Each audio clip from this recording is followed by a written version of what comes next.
Nous allons voir une découverte sous-marine en rapport avec l'auto-organisation des mouvements. La plage de la Bergerie est située sur la presqu'île de Gien, juste en face du fort de Brégançon. Je la connais depuis plus d'un demi-siècle.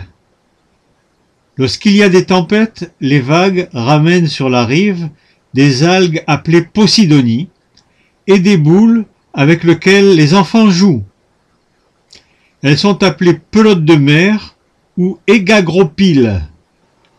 Il s'agit de fibres d'algues appelées Posidonie qui s'agglomèrent sous l'effet des mouvements de la mer. Elles sont rondes comme des balles de ping-pong ou de forme plus ou moins ovale. Je savais depuis longtemps qu'elles se formaient spontanément par auto-organisation, un peu comme une planète, avec une partie externe molle et une partie interne beaucoup plus dense.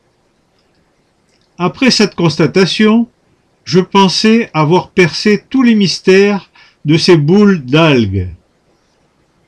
Mais je ne me doutais pas qu'elles avaient d'autres secrets concernant cette fois-ci l'auto-organisation des mouvements.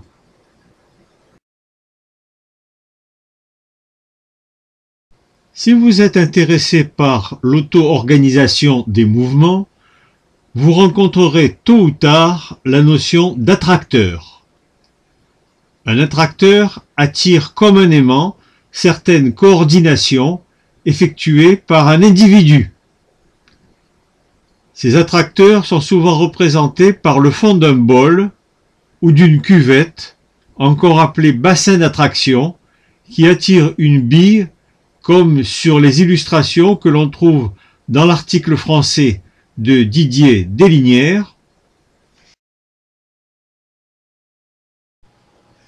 et dans les articles en anglais, comme par exemple ceux de Kelso, qui sont les plus connus. Sur ce schéma, on voit le point d'équilibre stable d'une bille au fond du bol, avec plusieurs trajectoires possibles pour cette bille. Sur ce schéma, on peut voir deux bassins d'attraction, avec deux attracteurs et des répulsifs, qu'on appelle aussi zones d'instabilité, sur lesquelles la bille ne peut pas tenir en équilibre stable. Voilà un schéma assez comparable, mais en anglais. Ces schémas ont de nombreuses applications dans l'analyse des mouvements humains, mais aussi des animaux comme les chevaux. Ça a également des implications en rééducation. Un exemple parmi tant d'autres, les patients qui présentent une hémiplégie avec un recurvatum lors de la phase d'appui de la marche, ils ont un attracteur en hyperextension en recurvatum qui est très stable et un attracteur en légère flexion, 20-30 degrés de flexion, qui est un petit peu moins facile à obtenir, un peu moins creusé on dit. Entre les deux, une zone d'instabilité. Il y a également dans cette théorie la notion de paramètre de contrôle qui permet de faire bouger plus ou moins la bille. En rééducation, la hauteur d'une talonnette se comporte comme un paramètre de contrôle. Autant de hauteur de talonnette en plus, autant de recurvatum en moins. Un autre exemple d'application de ces théories pour la rééducation de la marche, en début de progression, il faut augmenter le périmètre de marche.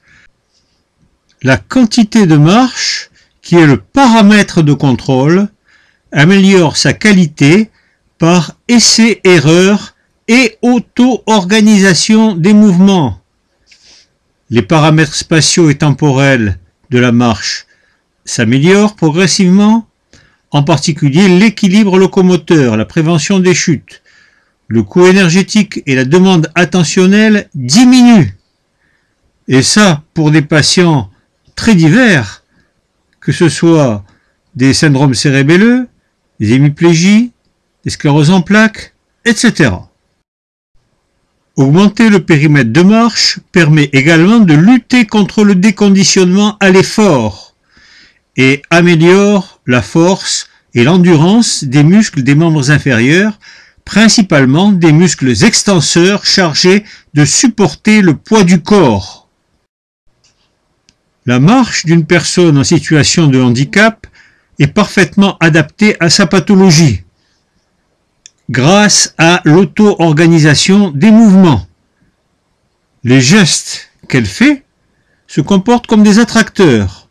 Vouloir modifier cette marche, c'est la rendre plus instable, augmentation du risque de chute, moins économique, augmentation du coût énergétique et plus coûteuse sur le plan de la demande attentionnelle. Si la pathologie évolue, par exemple dans une sclérose en plaques après un bain froid, les symptômes diminuent, aussitôt l'auto-organisation adapte le schéma de marche aux nouvelles possibilités de la patiente. C'est immédiat. Le schéma de marche antérieur n'est donc pas fixé dans la mémoire gestuelle du patient, comme on l'a cru pendant très longtemps. Dans la pratique, voilà une fiche d'auto-rééducation guidée pour des patients qui arrivent à marcher avec une ou deux cannes ou un bâton de marche ou un déambulateur, c'est ce qu'on appelle une aide technique. Ici, la cotation se fait en mètres et on note également le nombre de fois par jour que le patient doit marcher. Ça permet d'améliorer l'équilibre, de renforcer globalement les membres inférieurs et de lutter contre le déconditionnement à l'effort. Voilà la même fiche d'auto-rééducation guidée, mais ici la cotation se fait en nombre de pas avec l'aide d'un podomètre. La théorie de l'auto-organisation des mouvements permet de comprendre comment la quantité de pratique améliore la qualité gestuelle, puisque la marche la plus économique, la plus stable et donc la plus adaptée à un patient se comporte comme un attracteur. Je pensais que la représentation des attracteurs et d'impulsifs sous forme de creux et de bosses avec des boules qui peuvent rouler n'existait pas dans la nature. Je croyais qu'il s'agissait d'une simple métaphore, comme disait le professeur Jacques Paillard, permettant de comprendre l'auto-organisation des mouvements humains et animaux. Mais la nature vous joue quelquefois des tours amusants.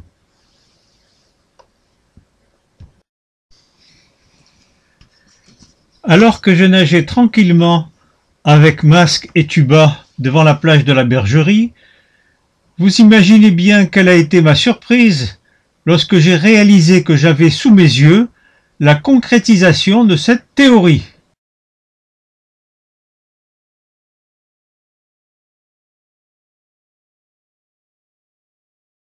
Les pelotes de mer se comportent exactement comme la bille des théoriciens de l'auto-organisation des mouvements. Elles creusent un trou, une espèce de cratère, exactement comme dans l'article de Didier Deslignières, sous l'action des mouvements sous-marins engendrés par les vagues. Ce trou se comporte alors comme un attracteur. Les mouvements des vagues engendrent un déplacement alternatif des pelotes de mer, un bercement en quelque sorte. Ce va-et-vient constitue le paramètre de contrôle de cette action dynamique. Il est plus ou moins intense au niveau du fond de la mer, il dépend de la profondeur et de la hauteur des vagues en surface.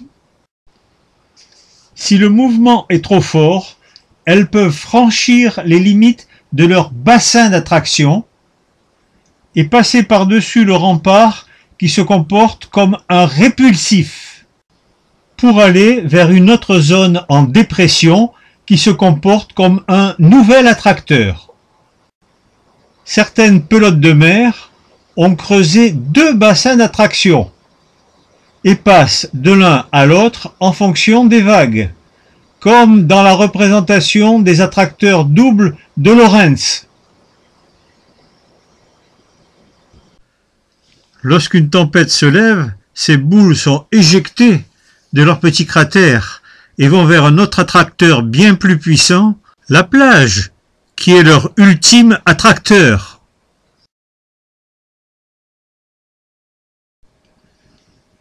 Pour finir, voici des posidonies vivantes dans leur milieu naturel. En fait, ce ne sont pas vraiment des algues, ce sont des plantes à fleurs.